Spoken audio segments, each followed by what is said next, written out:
A manchete é: disputando os mesmos votos, Sérgio Moro e Bolsonaro concentram seus ataques um no outro.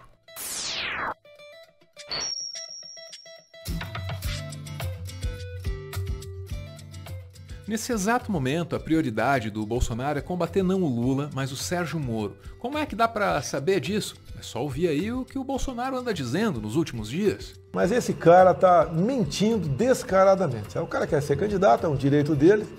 Ao invés de ele mostrar o que ele fez, ele fica só apontando o dedo para os outros e mentindo. É o caso do Sérgio Moro aqui. Tá certo? A última notícia dele é que Bolsonaro comemorou quando Lula foi solto, diz Moro.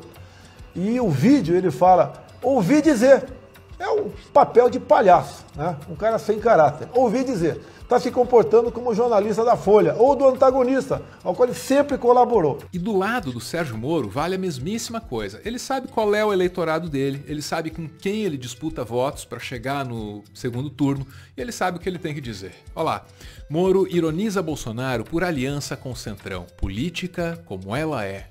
A história contada aí tem a ver com esse tweet. É esse tweet aqui em que ele fala sobre o Ricardo Barros, aquele líder do governo na Câmara Federal, aquele enroscado em 1000 maracutaias no Ministério da Saúde. Pois é, o Ricardo Barros deu de dizer que ao se aproximar do Centrão, o Bolsonaro passa a fazer a política como ela é. E aí surge o Sérgio Moro, o moralista, para dizer que não é política como ela deve ser. E é óbvio que isso aí é algo que o Bolsonaro também tem que comentar. E o povo vai saber que se ele merece ou não, vota, e ponto final. Bola pra frente, pô. Agora, ficar fazendo campanha na base da mentira, aprendeu rápido, hein, Sérgio Moro? Aprendeu rápido a velha política, hein? A velha política. E fica me acusando, negócio de centrão.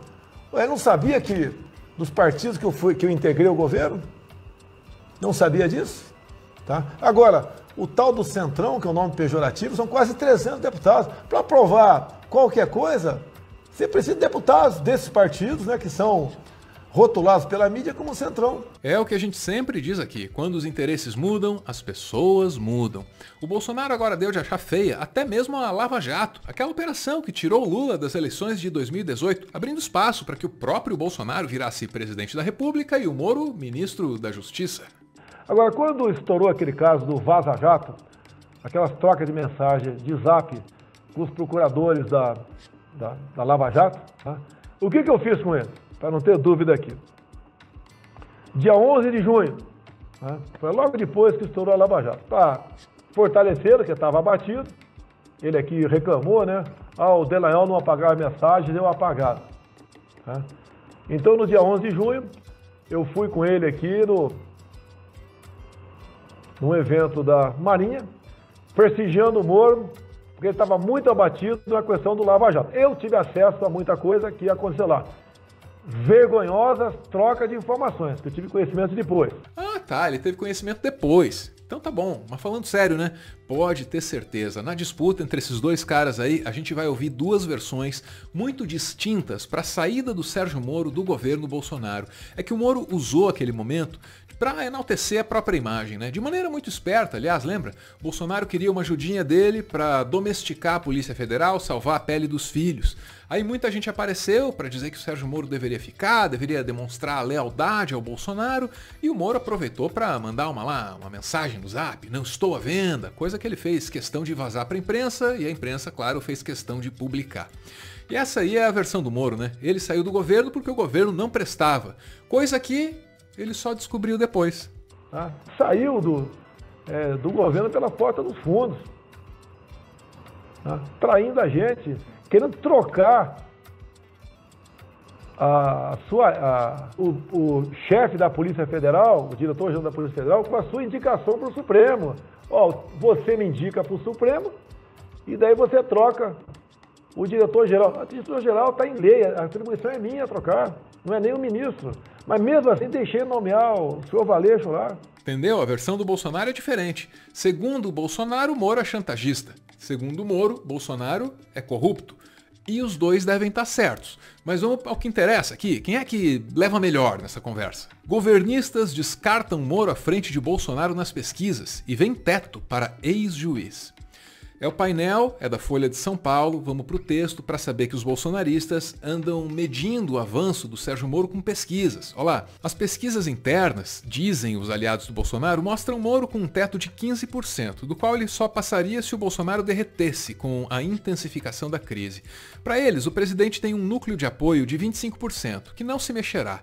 Lula, que lidera, mesmo que caísse, não passaria votos ao ex-juiz, avaliam os aliados. Eles dizem também ver um lado bom para a candidatura de Moro, tendo em vista o segundo turno. Caso fique entre Lula e Bolsonaro, quase todos os votos do ex-juiz ficariam com o presidente. Ok, parece tudo dominado para o bolsonarismo, mas o mesmo painel da mesma Folha de São Paulo também publicou isso aqui. Moro vai passar Bolsonaro nas pesquisas até fevereiro, avaliam presidentes de partidos. E de novo, né, os caras devem contar com os próprios levantamentos para chegar a essas conclusões aí. Mas enfim, o que eles dizem? Olha lá, ó. Eles dizem, em caráter reservado, que têm ouvido ponderações de parlamentares bolsonaristas em relação ao que fazer caso o cenário se confirme. Ou seja, se pulam do barco ou se seguem com o presidente até o fim.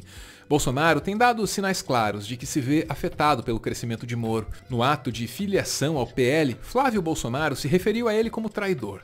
Na quinta-feira, o presidente o chamou de palhaço e sem caráter. Essa coisa aí do sem caráter foi numa live, você já viu aqui, mas o discurso do Flávio Bolsonaro é até mais representativo naquela ocasião lá da filiação ao PL, porque assim, ele dedicou meio discurso para mandar indireto ao Sérgio Moro. Sério. O ditado diz o seguinte, né? A política pode até perdoar a traição, mas não perdoa o traidor.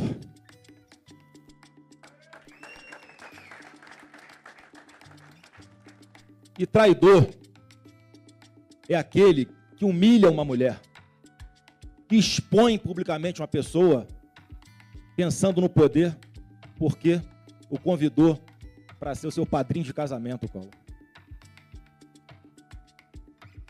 E aí a decepção vem na proporção inversa à admiração que as pessoas possuíam por ela. Traidor é aquele que, por ação ou omissão, interfere na Polícia Federal. Tá de sacanagem, né? Bom, o fato é que quem tá dizendo essas coisas aí não é só o filho do presidente, é o coordenador da campanha dele para 2022. Olha lá. Após acerto com Valdemar e aliados, Flávio Bolsonaro coordenará a campanha do pai à reeleição. É do Lauro Jardim, é no O Globo e vamos pro texto para saber onde e quando a decisão foi tomada.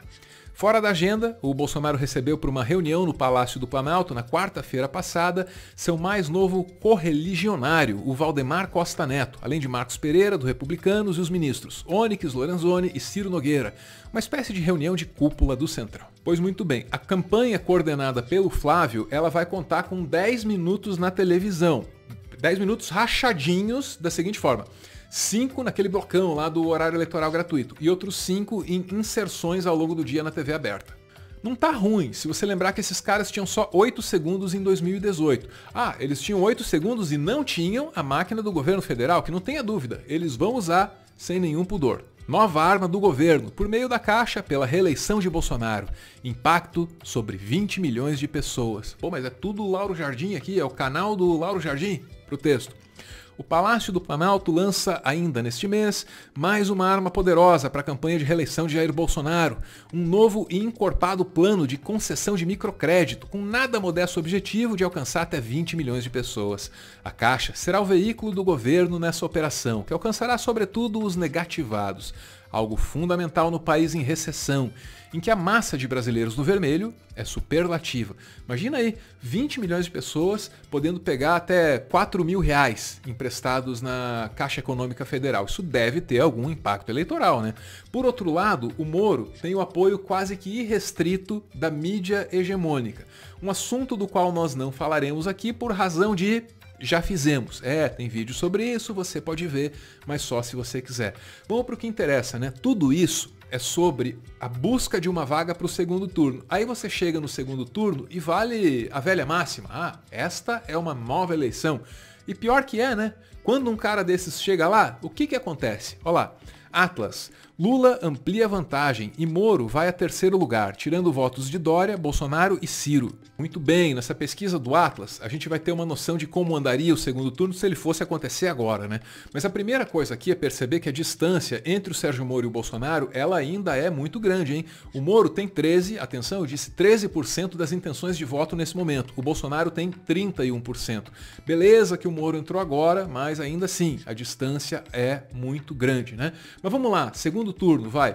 Quando o Moro ou o Bolsonaro, quando um desses dois aí chega no segundo turno contra o Lula, o que acontece? Olha lá, ó, Lula contra o Jair Bolsonaro. Lula fica com 50,5% das intenções de voto e o Bolsonaro com 36%.